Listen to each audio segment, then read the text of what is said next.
Hello दोस्तों, कैसे हो आप सब। स्वागत है आपका मेरे YouTube चैनल एक्टिव सर्च में। दोस्तों, आज एक बहुत ही महत्वपूर्ण टॉपिक आपके सामने लेकर के पेश हुए हैं। टॉपिक है जनगणना 2026 और 33 बड़े सवाल। क्योंकि इस बार की जनगणना में आपसे कुछ ऐसे सवाल पूछे जाएंगे जिनका जवाब आपके पास होना ही चाहिए। तो आज आप इस वीडियो देख करके आप अपना जो सस्पेंस है, जो भी दिमाग में आपके क्वेश्चनिंग हो रही है, वो सारे सवालों के जवाब आपको इस वीडियो में मिल जाएंगे। तो चैनल पे पहली बार आए हैं तो सब्सक्राइब कर लें, और अगर वीडियो अच्छी लगे तो दूसरे लोगों तक इसको शेयर जरूर करते हैं। तो चलिए शुरू करते हैं वीडियो।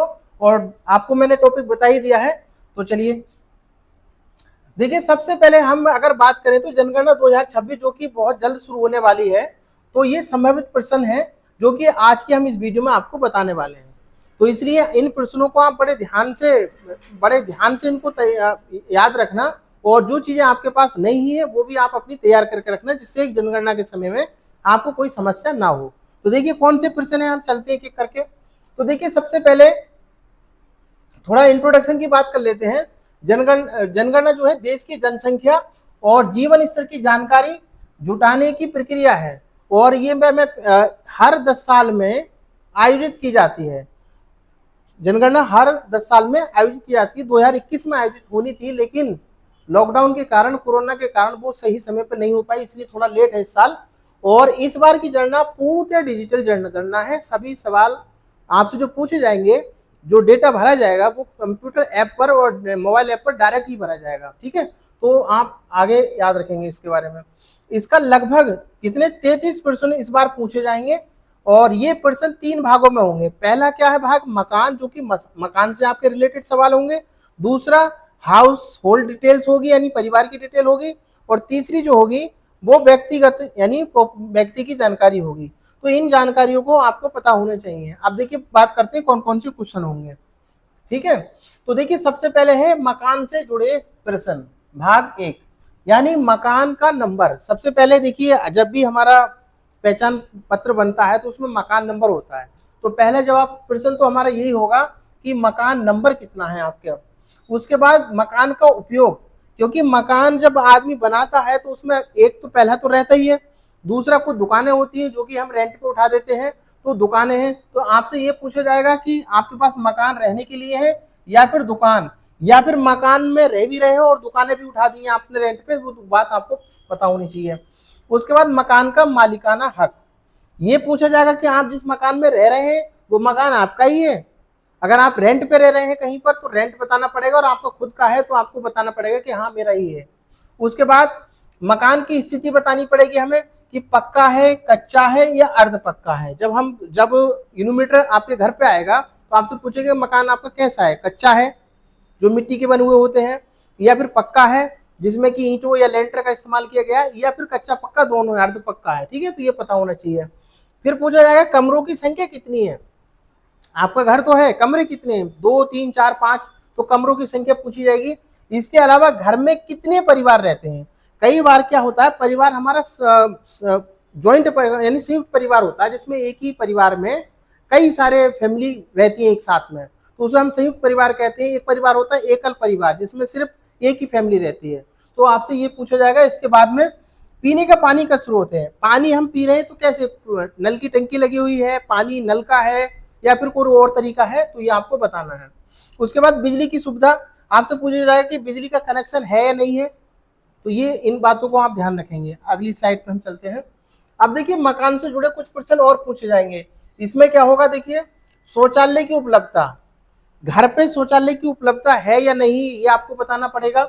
इसके अलावा किचन, यानी जिसको हम रसोई घर कहते हैं, तो रसोई घर है या नहीं है, ये आपको बताना पड़ेगा। ठीक है, इसके अलावा ईंधन का प्रकार क्या है, आप गैस का इस्तेमाल कर रहे हैं, लकड़ी का इस्तेमाल कर रहे हैं या कोयले का इस्तेमाल कर रहे हैं, इन चीजों को आपको ध्यान से बताना पड़ेगा। ठीक है, उसके अलावा आपके पास मोबाइल है, मोबाइल फोन की सुविधा है, अगर है तो हाँ, और नहीं है तो नहीं बताएंगे। इसके अलावा कुछ और है, इंटरनेट की उपलब्धता। अब मोबाइल फोन होगा तो इंटरनेट की भी सुविधा होगी, तो आपको ये भी जवाब देना पड़ेगा। ठीक है, उसके अलावा टीवी, रेडियो, डिजिटल डिवाइस, आपके घर में टीवी, रेडियो वगैरह क्या क्या चीज है, ये आपको बताना है। उसके अलावा कचरा निपटान, क्योंकि गांव में जब होता है तो कचरा घरों पे कूड़ा बन जाता है, तो उस कूड़े को निपटान कहाँ करते हैं, कैसे करते हैं, ये आपको बताना होगा। ठीक है, कुछ और देखिए, आप देखिए कुछ पर्सन 16 से 20 तक क्या पर्सन होंगे। यहाँ पर पूछा जाएगा परिवार के मुखिया का नाम, यानी जो फैमिली होती है उसमें एक मुखिया होता है, उस मुखिया का नाम हमें बताना है। उसके अलावा कुल सदस्यों की संख्या कितनी है। परिवार प्रकार कैसा, मैंने इससे पहले बताया, संयुक्त परिवार होता है और एकल परिवार। संयुक्त परिवार का मतलब होता है कि परिवार में, एक परिवार में कई सारे परिवार मिलकर के, सारे 4 भाई वो उनके बच्चे सब मिल के रह रहे हैं, तो उसको बोलते हैं हम संयुक्त परिवार। और एकल परिवार एक ही भाई रह रहा है एक परिवार में, तो वो एकल परिवार होता है। ठीक है। आर्थिक स्थिति क्या है आपकी, और उसमें बैंक खाता, सरकारी योजनाओं को, कौन कौन सी योजना को आप लाभ ले रहे हैं, तो ये बात भी आपको बतानी पड़ेगी। इसमें एक बात आई है, कुल सदस्यों की संख्या।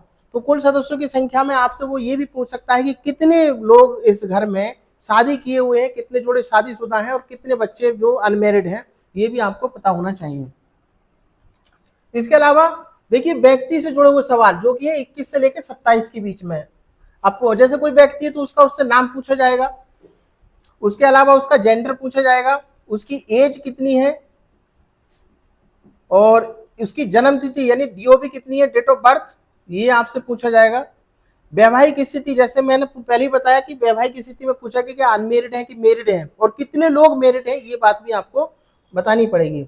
उसके बाद रिलीजन, धर्म क्या है, और जाति भी पूछी जाएगी, आप किस जनरल, ओबीसी, एससी, एसटी, किस कैटेगरी से आप बिलोंग करते हैं, ये बात आपसे इस बार पूछी जाएगी।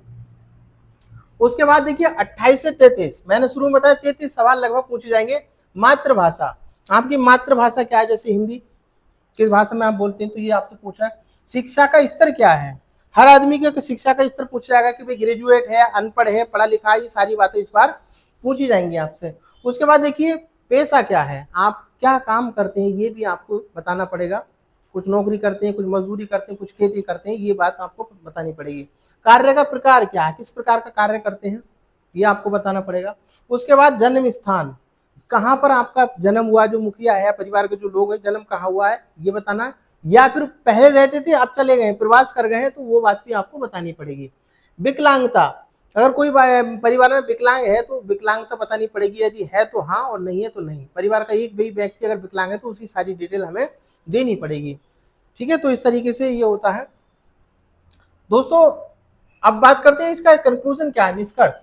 तो इस बार जनगणना घर, परिवार और हर व्यक्ति पूरी जानकारी ली जाएगी और इससे सरकार को योजनाएं बनाने में, खास करके इतनी सारा डेटा सरकार हमसे लेगी, इसके पीछे कारण है कि जो योजनाएं बनेंगी वो पॉपुलेशन को ध्यान में रख करके बनेंगी, तो ये आप याद रखना। ठीक है, और इसमें एक बात हम लास्ट में आपको बताएंगे कि ये देखिए संभावित प्रश्नों की सूची है, अंतिम प्रकाशन सरकार द्वारा बहुत जल्द ही क्रिएट की जाएगी, लेकिन 95% यही सवाल आपके रहने वाले हैं।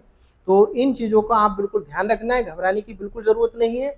और जब भी इन्यूमरेटर आपके घर पे आए तो सही जवाब और बिल्कुल सही डेटा देना है।